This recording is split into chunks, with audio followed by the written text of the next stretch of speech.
Hello aspirants, आज हम बात करेंगे एंथ्रोपोलॉजी का पेपर 1 यूनिट 9.3। ये सिलेबस में दिए गए टॉपिक्स हैं जिनको हम वन बाय वन कवर करने वाले हैं।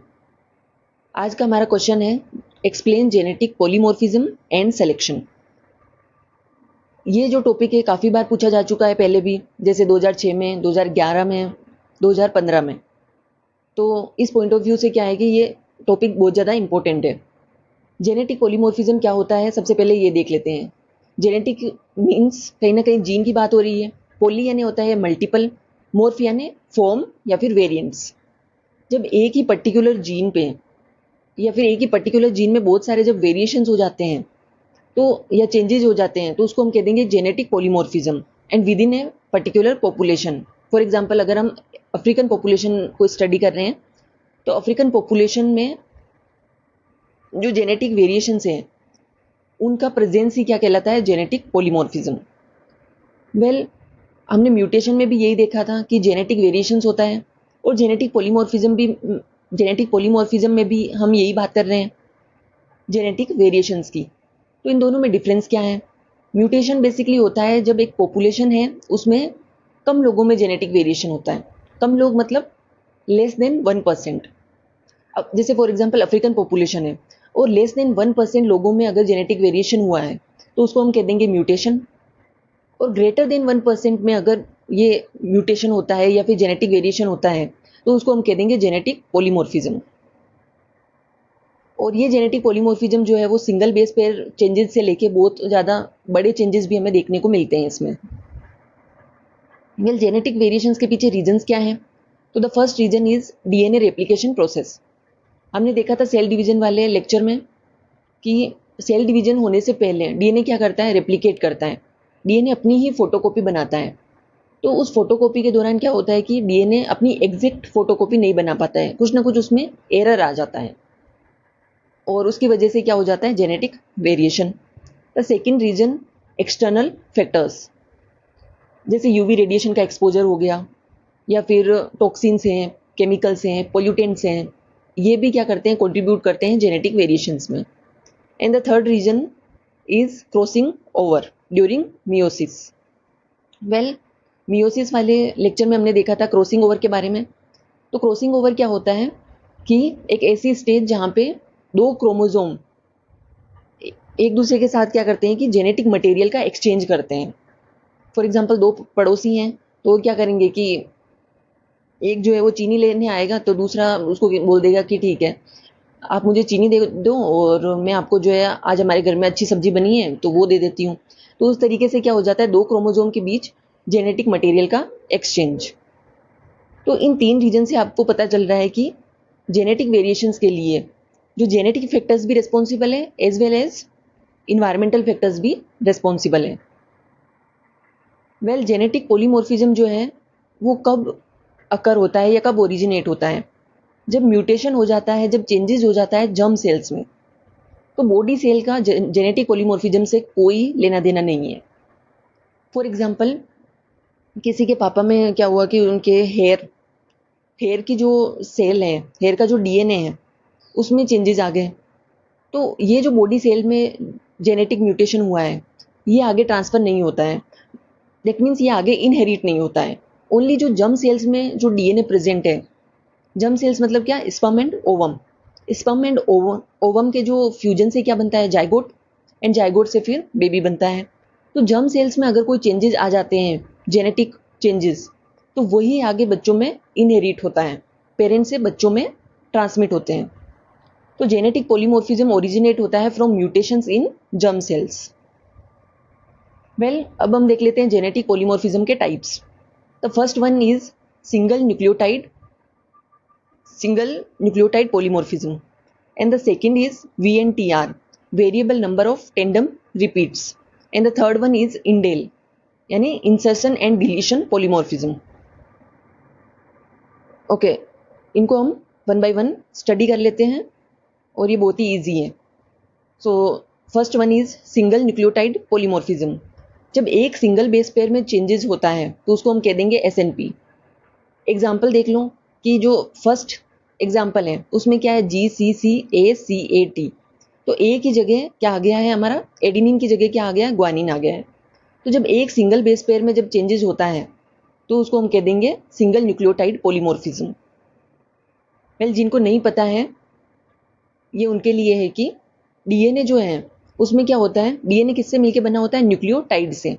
और न्यूक्लियोटाइड जो है वो 3 कंपोनेंट से मिलके बना होता है, जिसमें आता है deoxyribose sugar, phosphate group and the third one is nitrogen base. ये जो नाइट्रोजन बेस हैं ये 4 तरीके के होते हैं, adenine, thymine, cytosine and guanine. हमेशा एडिनिन जो है वो थाइमिन के साथ बॉन्ड बनाता है और जो साइटोसिन है वो ग्वानिन के साथ बॉन्ड बनाता है। ये एक दूसरे के प्रति क्या है, लॉयल है। वेल, इसको हमने समझ लिया था कि हाँ, इस एग्जाम्पल को हमने समझ लिया था, लेकिन आपको इसको एग्जैक्ट याद करने की ज़रूरत नहीं है कि जी सी सी इस तरीके से रटने की ज़रूरत नहीं है। अगर आपने इस चैनल पे जितने भी लेक्चर्स हैं वो सारे देखे हैं तो आपको आइडिया लग जाएगा कि हमें किस तरीके से एग्जाम्पल जो है खुद से क्रिएट कर सकते हैं। अगर हमें पता है कि adenine, thymine, cytosine, guanine, the basics of DNA, the basics of gene and chromosome, तो ये जो जितने भी एग्जाम्पल यहाँ पे लिखे हैं आप खुद ही इनको बना सकते हो। Well, the second type of genetic polymorphism is VNTR, variable number of tandem repeat. Well, इसमें क्या होता है कि जो डीएनए के जो सीक्वेंसेस हैं वो रिपीट होते हैं।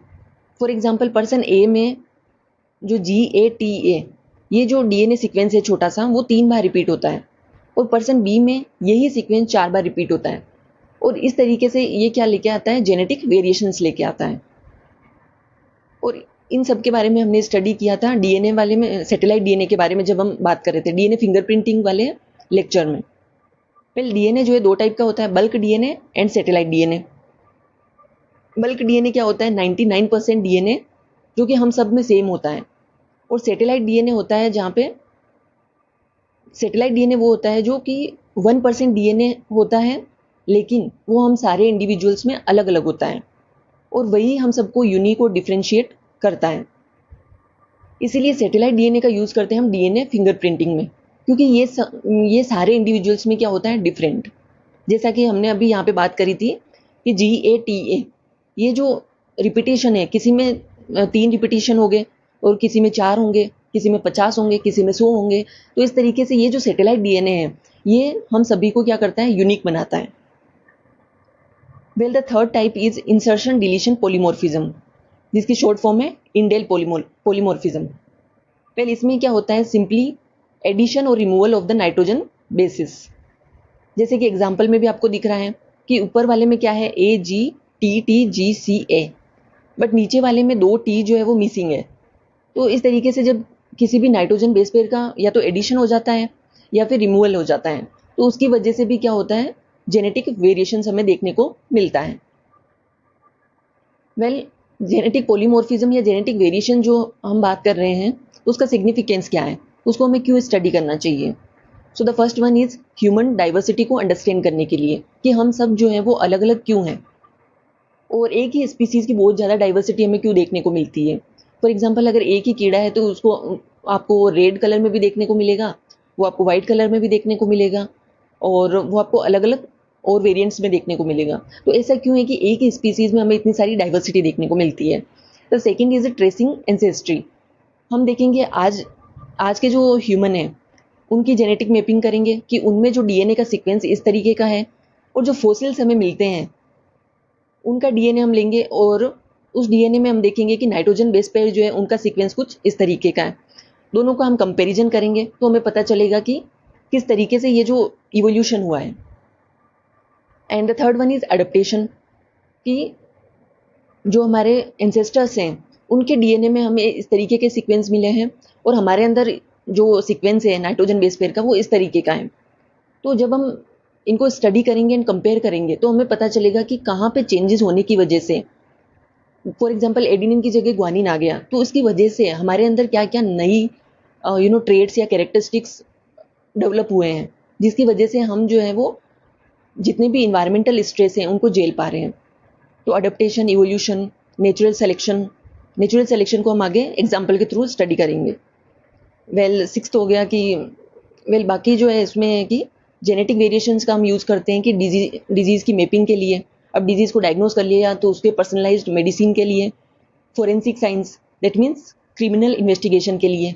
अभी हमने बात करी थी कि सैटेलाइट डीएनए जो है हम सब में क्या होता है, डिफरेंट होता है, तो उसका हम यूज़ करते हैं डीएनए फिंगरप्रिंटिंग में और क्रिमिनल को पकड़ने में। And the ninth one is plant and animal breeding.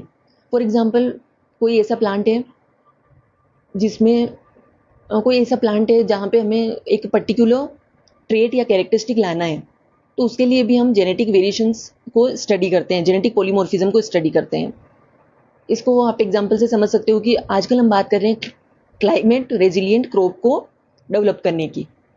तो ये क्लाइमेट रेजिलिएंट क्रॉप को डेवलप करने के लिए हमें क्या करना पड़ेगा कि जो एग्जिस्टिंग हमारी क्रॉप है उसके डीएनए में हमें कहीं ना कहीं चेंजेस करने पड़ेंगे और तब जाके हमें क्लाइमेट रेजिलिएंट क्रॉप मिलेगी। तो उसके लिए भी हमें पता होना चाहिए कि कौन सी जीन जो है वो रिस्पॉन्सिबल होती है जिसकी वजह से जो क्रॉप है वो जितने भी इन्वायरमेंटल स्ट्रेस है क्लाइमेट चेंज की वजह से जो हो रहे हैं उनको टॉलरेट कर पाएगी। जैसे कि ड्रोट हो गया, फ्लड्स होंगे, और या फिर एक्सट्रीम टेम्परेचर, ह्यूमिडिटी, और इसके अलावा जो सेलिनिटी है, अगर सेलिनिटी बहुत ज़्यादा बढ़ जाए तो उसको टॉलरेट करने के लिए कौन सी जीन में चेंजेस करने पड़ेंगे। तो इन सब की स्टडी करने के लिए मतलब आप देख सकते हो जेनेटिक पॉलीमॉर्फिज्म की जो अंडरस्टैंडिंग है वो सारे फील्ड्स में काम आ रही है। ओके, अब हम देख लेते हैं कि जेनेटिक पॉलीमॉर्फिज्म जो है वो किस तरीके से हेल्प करता है इवोल्यूशन में एंड नेचुरल सिलेक्शन में। नेचुरल सिलेक्शन मतलब क्या, कि जहाँ पे नेचर सेलेक्ट कर रही है कि ये जो स्पीसीज हैं वो उसने अडेप्ट किया है अकॉर्डिंग टू द इन्वायरमेंट और उसमें इन्वायरमेंटल स्ट्रेस झेलने की क्षमता है, तो उसके जो सर्वाइवल के चांसेस बढ़ जाएंगे। दैट मीन्स नेचर ने उसको सेलेक्ट कर लिया कि भाई आप यहाँ पे रह सकते हो क्योंकि आपके अंदर क्या है, ऑल द क्वालिटीज़ हैं कि आप इन्वायरमेंटल स्ट्रेस को झेल सकते हो। ओके, तो अभी हम इसका एग्जांपल लेते हैं। एक है light coloured moth, peppered moth, जैसे कि वाइट कलर का कीड़ा है। तो ये जो है इंडस्ट्रियल रिवोल्यूशन से पहले ये कीड़ा जो है इसके सर्वाइवल के चांसेस ज़्यादा थे, क्योंकि इंडस्ट्रियल रिवोल्यूशन से पहले जो हमारे पेड़ पौधे हैं उनका जो स्टेम है वो क्या होता था, वाइट ही होता था, मतलब डार्क कलर का नहीं होता था। तो इसकी वजह से क्या है कि इस कीड़े को छिपने में आसानी होती थी और जो प्रीडेटर है वो उसको आसानी से पकड़ नहीं पाता था। बट आफ्टर इंडस्ट्रियल रिवोल्यूशन क्या हुआ, या ड्यूरिंग इंडस्ट्रियल रिवोल्यूशन, कि इंडस्ट्रीज से क्या निकल रहा था, धुआं, और उस धुएं की वजह से, उस पोल्यूशन की वजह से जो पेड़ हैं वो क्या हो गए, डार्क कलर के हो गए। अब इस वाइट कलर के कीड़े में क्या हुआ कि बहुत सारे जेनेटिक वेरिएशंस हुए और इसकी वजह से इसकी बहुत सारी वैरायटीज बन गई, जैसे कि वाइट कलर का हो गया, डार्क कलर का हो गया, ब्राउन कलर का कीड़ा हो गया। तो जो डार्क कलर वाला कीड़ा है वो सर्वाइवल कर पाता है आफ्टर इंडस्ट्रियल रेवोल्यूशन, क्योंकि जब वो ब्लैक या डार्क कलर वाली छाल पे या फिर स्टेम पे बैठता है तो अब उसको प्रीडेटर देख नहीं पाएगा और वो आसानी से वहाँ पे कीमोफ्लाज हो जाएगा। तो इसके जो सर्वाइवल के चांसेस है वो ज़्यादा हैं as compare to the white moth. अब ये डार्क कलर का कीड़ा जो है वो उसमें अडेप्टेशन की क्षमता ज़्यादा है और नेचर उसी को सेलेक्ट करेगी। तो जेनेटिक पॉलीमॉर्फिज्म की वजह से क्या होता है, स्पीसीज में बहुत ज़्यादा डाइवर्सिटी देखने को मिलती है और ये क्या क्रिएट करता है, डिफरेंट ट्रेड्स। फॉर एग्जाम्पल अभी तो हमने केवल कलर की बात की थी, कभी कभी क्या होता है जेनेटिक वेरिएशन की वजह से, जैसे वाइट कलर का कीड़ा है फॉर एग्जाम्पल, तो उसमें कोई एक पर्टिकुलर डिजीज़ के प्रति रेजिस्टेंस नहीं है, जबकि दूसरा ऐसा कीड़ा होगा जिसमें वो डिजीज़ के प्रति रेजिस्टेंस क्रिएट हो जाएगा। तो जेनेटिक वेरिएशन की वजह से क्या होता है, कलर में डिफरेंसेस आते हैं और डिजीज़ के प्रति जो रेजिस्टेंस है वो क्रिएट होता है। तो इस तरीके से डिफरेंट डिफरेंट जो लक्षण है, डिफरेंट डिफरेंट कैरेक्टरिस्टिक एक स्पीसीज में डेवलप हो जाते हैं। तो इसकी वजह से क्या होता है कि उसकी जो अडेप्टेशन की क्षमता है वो बढ़ जाती है और नेचर उसी को सिलेक्ट करती है। दैट मीन्स उसके जो सर्वाइवल के चांसेस हैं वो इंक्रीज हो जाते हैं। नाउ ये आप लाइन जो है वो कंक्लूजन में लिख सकते हो। अगर आपको कंक्लूजन याद नहीं आ रहा है तो आपने जो भी सिग्निफिकेंस में या फिर जो भी टॉपिक में पढ़ा है उसको आप समराइज करके लिख सकते हो। अभी तक हमारी 3 यूनिट कंप्लीट हो चुकी है, लेक्चर 1 टू लेक्चर 32।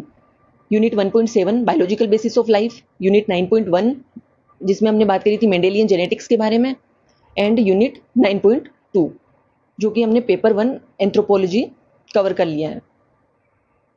और आप ये सारी जो लेक्चर्स है वो देख सकते हो इस यूसीड यूपीएससी एंथ्रो के प्लेलिस्ट में जाके। ओके, वेल डन, जय हिंद, जय Bharat, keep learning, keep growing.